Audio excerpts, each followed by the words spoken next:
초롱 씨는 뉴스타파 카메라 앞에서 재판부에 냈던 발언문을 읽겠다고 했습니다. 이러한 생생한 증언에도 무죄가 나왔다는 것이 얼마나 말이 안 되는지 인터뷰를 통하여 알릴 수 있다면 제가 조금이라도 죄책감이 덜해질 것 같아서 이렇게 낭독합니다.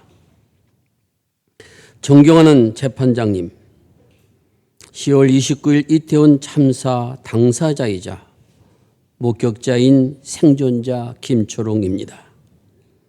참사는 다양한 형태로 인간의 삶을 짓밟았습니다. 한겨울에도 온몸에서 땀이 나며 애꿎은 보일러만 자극기를 반복하고 침대에서 잘 수가 없어 이후 몇 개월을 침대를 거부한 채 쪽잠을 자기도 했습니다. 그나마저 잠깐 잠이 들었다가 싶으면 소스라치게 놀라며 다시 깨어나는 행태입니다. 먹은 것이 없지만 구토를 수없이 하기도 하고 어쩐 일인지 씹는 것에도 관심이 없어져 인간으로서 존엄성마저 스스로 버리기도 했습니다. 어느 날은 갑자기 집에 가는 길을 잃어버리고 여기에 어딘지 도통 모르겠어요.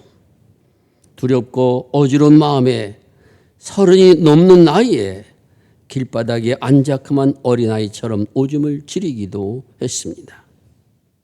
그때 그곳에 놀러가지 말았어야 했어요. 가지 말 걸 너무나 후회돼요. 라고 말하던 저에게 아니에요. 놀러가서 죽은 것이 아니라 일상을 살다가 참사를 당한 겁니다. 우리 모두는 어디를 가도 안전하게 집으로 돌아올 수 있게 국가가 지켜주는 게 맞아요. 그런 말을 심리 상담사가 아니라 국가로부터 듣고 싶습니다. 이태원 참사의 유일한 원인은 군중 밀집 관리의 실패입니다. 2017년 헬로윈 당일 참사 현장과 동일한 장소에서 찍은 저의 사진은 사진 자체가 증거였습니다. 20만 명이 모였던 2017년 참사 현장은 사람 간의 거리가 충분했고 담소를 나눌 정도로 거리가 확보되어 있었습니다. 그러나 2020년 10만 명이 모였던 때에는 인원이 2배가 많은 날의 현장이었습니다. 저는 이 사진 한 장으로 그래 나는 정말 잘못한 것이 없다라는 사실을 깨닫고 펑펑 울었습니다. 더 나은 어른이 있다고 알려주세요. 더 나은 어른들이 더 나은 사회를 위해 애쓰고 있다는 것을 부디 보여주시기를 바랍니다. 김초롱 드립니다. 이태원 참사를 겪은 여인이 내가 참사 생존자입니다 라는 책을 펴내고 많은 사람들로부터 가해와 충격을 받았던, 그래서 외상 후 스트레스 장애를 앓고 있는 생존 여성의 고백입니다. 여러분, 이 여성은 그 생존 현장에 다시 가고 싶을까요? 분명한 것은 그 생존의 자리는 이 여성이 살아가는 동안은 평생 잊혀지지 않을 장소로 기억되고 남을 것이라는 사실입니다. 여러분이 살아오는 동안에 결코 잊을 수 없는 그런 장소는 과연 어디일까요? 오늘 본문의 주인공 야곱은 우리가 아는 것처럼 파란만장한 인생을 살아온 사람입니다. 결혼도 하지 못하고 차도 없고 자전거도 없던 그런 시대에 고향을 떠나서 방황했던 사람이 바로 야곱입니다.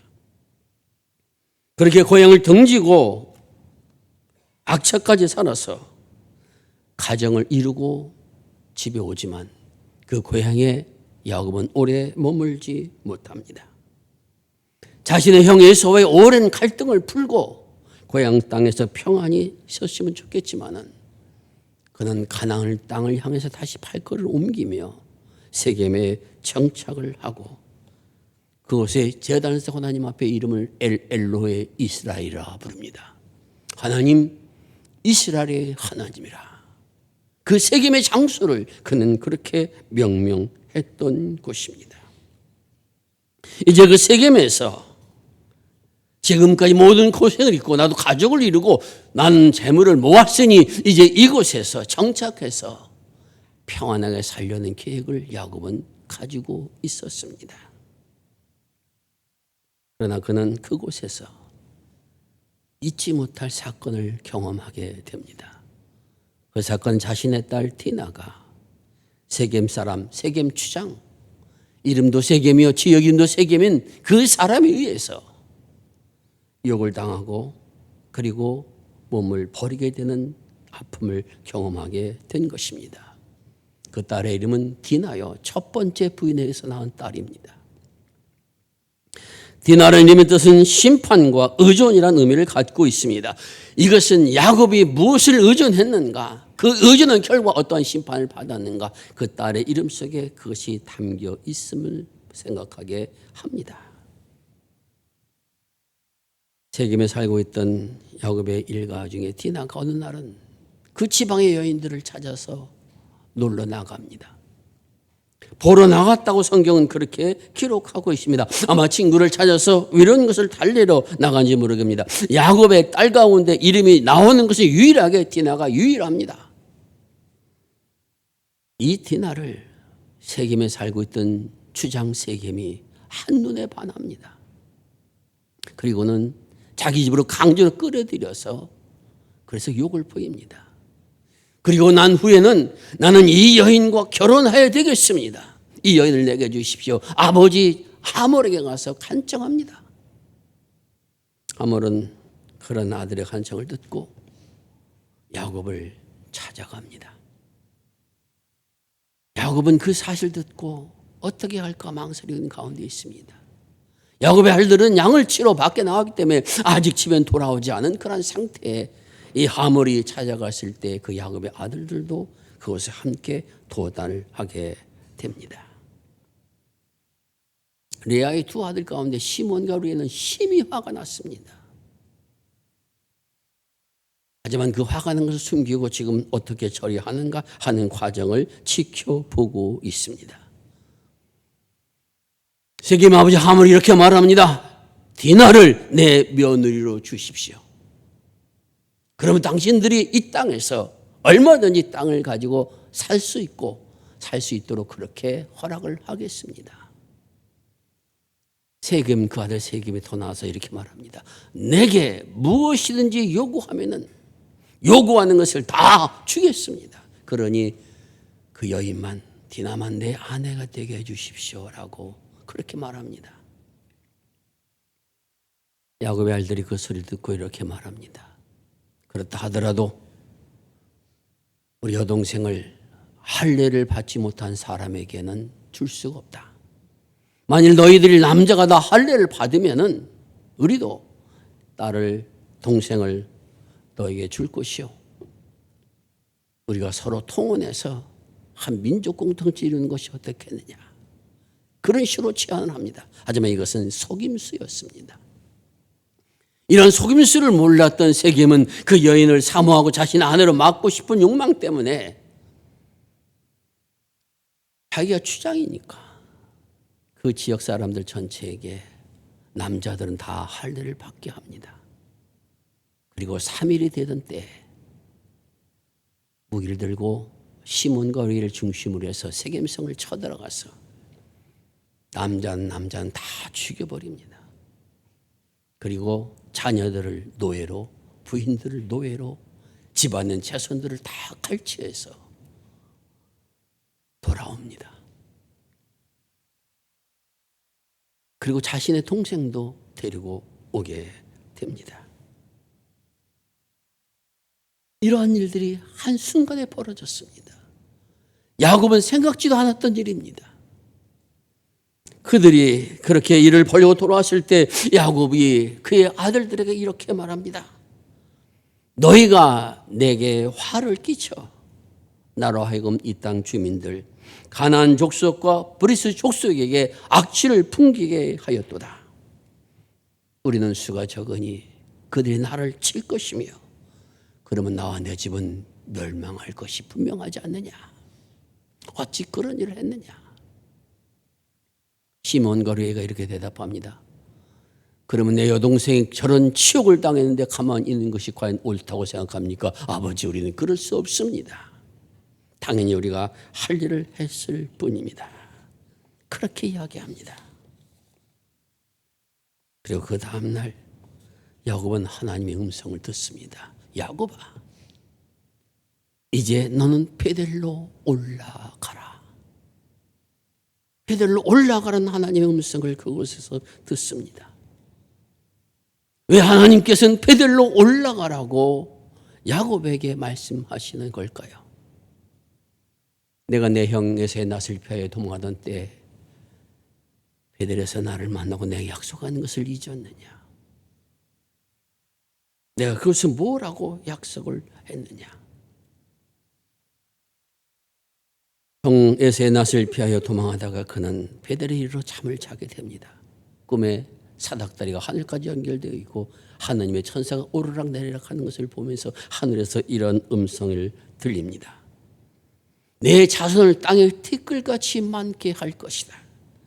내가 너와 함께 있어서 내가 어디로 가든지 너를 지키며 다시 이 땅으로 돌아오게 할 것이라. 내가 이것을 이루기까지 내가 너를 떠나지 않을 것이다. 그런 하나님의 축복의 말씀을 야곱이 듣습니다. 그리고 그는 깨닫습니다. 이것은 베델이다. 이곳은 베델이다. 하나님의 집이다. 그것의 원래 이름은 루스였는데 베델이라고 칩니다. 이 루스라고 하는 것은 살구나무입니다. 살구나무가 많은 그러한 곳이었는데 지금 이곳은 이제 하나님의 집이 됐습니다라는 선언이 그곳에 제단을 쌓고 하나님 앞에 영광 돌린 다음에 야곱이 이렇게 선언합니다. 하나님께서 나와 함께 하셔서 내가 가는 이 길에서 나를 지켜주시고 먹을 것과 입을 옷을 주시며 내가 평온히 아버지의 집으로 돌아오게 하시면 내가 세운 이 제단, 여기에 제단을 쌓고 하나님이 나의 하나님이 되실 것이며 내가 주신 것의 10분의 1을 반드시 하나님 앞에 드리는 삶이 되겠습니다. 이렇게 선하고 갔던 곳이 바로 베델입니다. 그런 베델에서 떠나서 그곳에 갔다가 삼촌 아버지에서 아내 4명을 얻고 이제 자산을 거두어서 형과에서 화소하고 그 다음에 머문 것이 어디냐면 그것이 바로 세겜입니다. 왜 세겜 땅에 뭘로 묻습니까? 베델과 달리 세겜 땅은 물도 많고 풀도 많으며 양들을 치기에 소를 치기에 가장 적합한 곳이었습니다.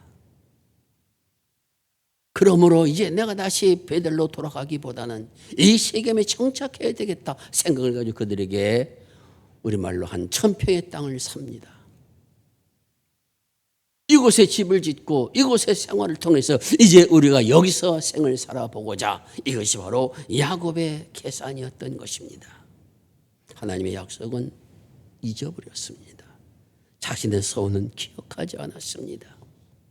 하나님께서는 분명하게 야곱의 행한 모든 일에 함께 하셔서 그의 삶의 길을 인도하여 주셨건만 야곱은 그 사실을 잊고 살았습니다. 세겜 여기가 좋사오니 이곳에 내가 장막을 짓고 이곳에 살겠습니다 한 것이 바로 야곱의 계산이었던 것입니다. 그리고 그 계산은 처음에는 다 맞아떨어지는 것 같았습니다. 그 시간이 얼마인지 모릅니다.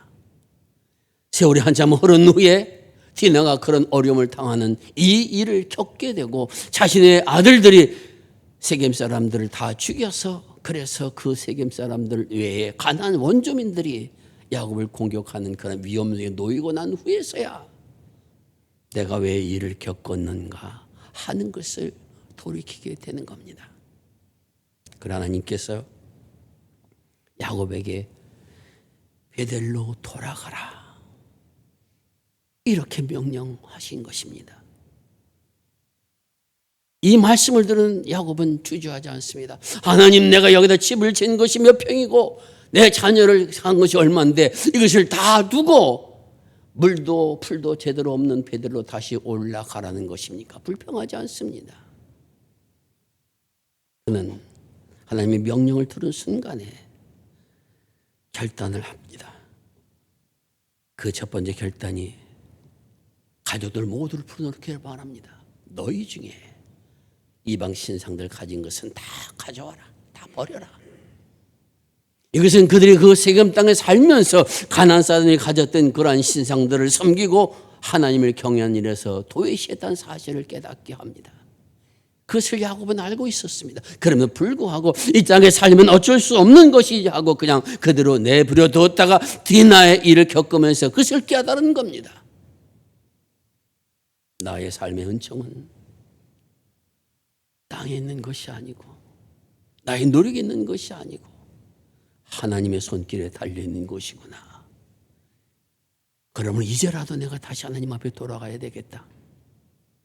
그런 결심이 이방 신상들을 다 버리도록 자녀들에게 요구한 것입니다. 베델로 돌아간다라고 하는 것은 단순히 거리를 장소를 옮긴다는 것만의 의미가 아닙니다.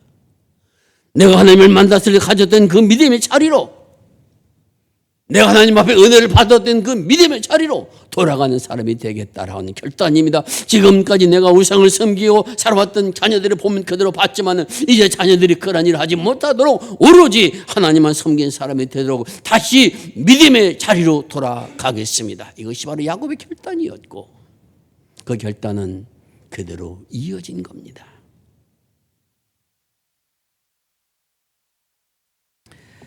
세상을 살아간다는 오늘도 우리 모든 은총을 보여지는 환경에 또 능력이 있다고 여기는 사람에게 때로는 세상에 가지고 있는 그런 곤모술수에 넘어갈 때가 있습니다. 나는 세상 사람들이 어떻게 축복받는지는 잘 모릅니다. 하지만 성서가 말하는 하나님의 사람들의 은총은 어디에 달려있는가? 바로 믿음의 자리, 하나님의 갔던 고백의 자리, 그런 자리로 돌아가는 것이 가장 큰 은총이라고 하는 사실을 결코 우리는 잊어서는 안 됩니다. 내가 은총을 받으려고 합니까? 믿음의 자리가 먼저 회복되어야 됩니다. 하나님의 약속의 자리, 은혜 받은 자리, 그 자리로 돌아가서 다시 내가 과거에 가졌던 믿음의 자리, 열심히 했던 그 자리로 돌아가는 이 길이 가장 먼저 선결되어야 된다는 사실을 우리 모두가 기억해야 됩니다. 두 번째 결단은 자녀들에게 자신을 정결케 하라고 그렇게 요구하고 있습니다. 자신을 정결케 하라는 것은 무엇입니까? 세겜에서는 자기 뜻대로 살았습니다. 자기 원하는 대로 살았습니다. 자기 마음대로 살았습니다. 자기 편리한 대로 살았습니다. 먹고 싶으면 먹고 자고 싶으면 자고 놀고 싶으면 놀고 하나님의 계명 이런 건 도외시 않았습니다. 가나안 신이 내게 축복한다고 여겨지면은 그 가나안 신 앞에도 제단을 쌓아놓고 예배를 드렸습니다.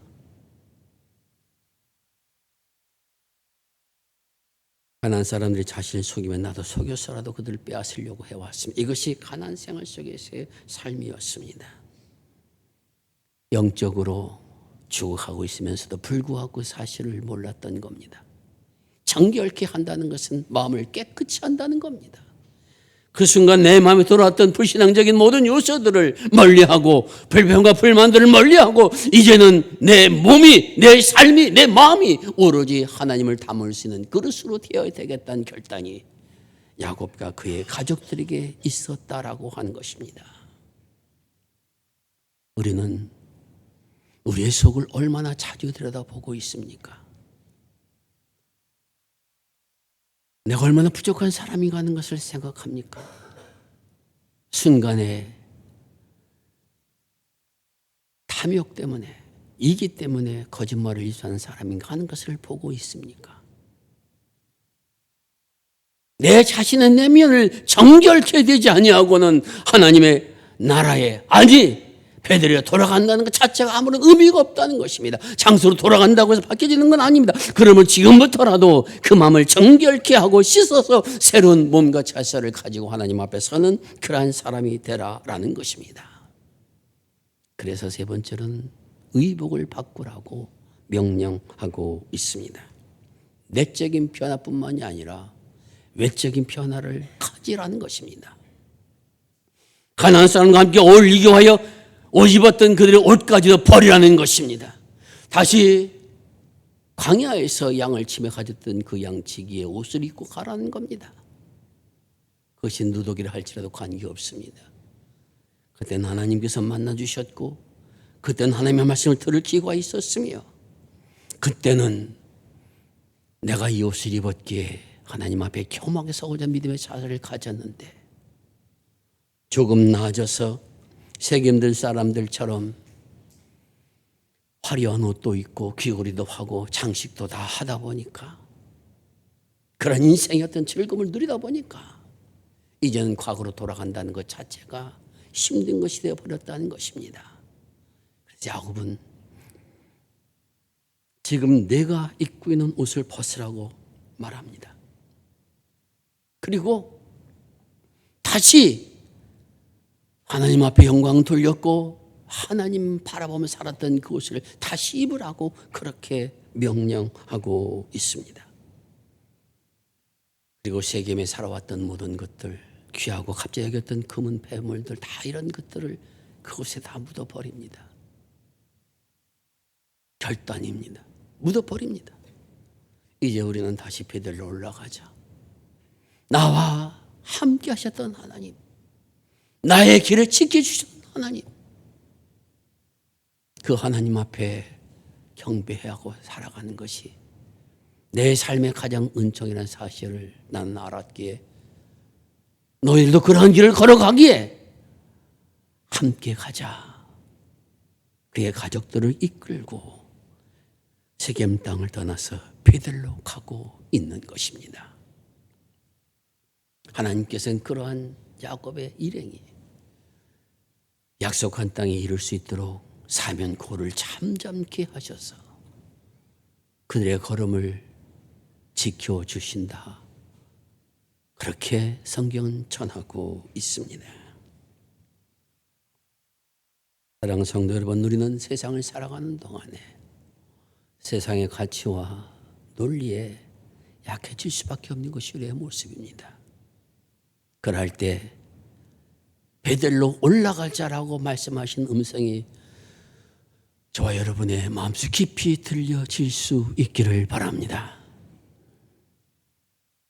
저도 올 나이가 꼭 70세가 됐습니다. 만 나이로 오늘이 꼭 70세가 되는 날입니다. 살아오는 동안 겪어보니까 어른들이 얘기하는 인생이 짧다는 것이 무엇인가를 조금씩 느끼게 됩니다. 부하게 살았던, 가난하게 살았던, 유명한 사람으로 살았던, 무명한 사람, 그것이 중요한 것이 아니라 하나님의 사람으로 살아왔는가, 이것이 우리의 영혼을, 우리의 영원한 생을 좌우하게 된다는 사실을 잊지 않고 살아가는 우리 모두가 될 수 있기를 바랍니다. 하나님께서 오늘 우리에게 말씀하십니다. 베들로 올라가라. 하나님의 선한 자리, 약속의 자리, 신앙을 회복한 자리, 그리로 돌아가서 주의 이름을 부르며 경배하며 엘로의 이스라엘, 베들의 하나님, 나의 하나님 고백하며 살아갈 때 그 삶이 바로 하나님 앞에 가장 은총받는 기름을 깨닫는 그런 자리에 우리 모두가 서게 되어지리라 믿습니다. 여러분, 아무리 많이 가지고 아무리 많이 쌓아나와도 이 믿음이 없으면 그것이 네 것이 되겠느냐? 주님께서 말씀하십니다. 세상에 사랑한다고 좀 더 있고 좀 더 누리고 싶은 모든 인간의 욕망들 누구나 있습니다. 제가 이수연 목사님한테 가끔 얘기하면서 그렇게 말했습니다.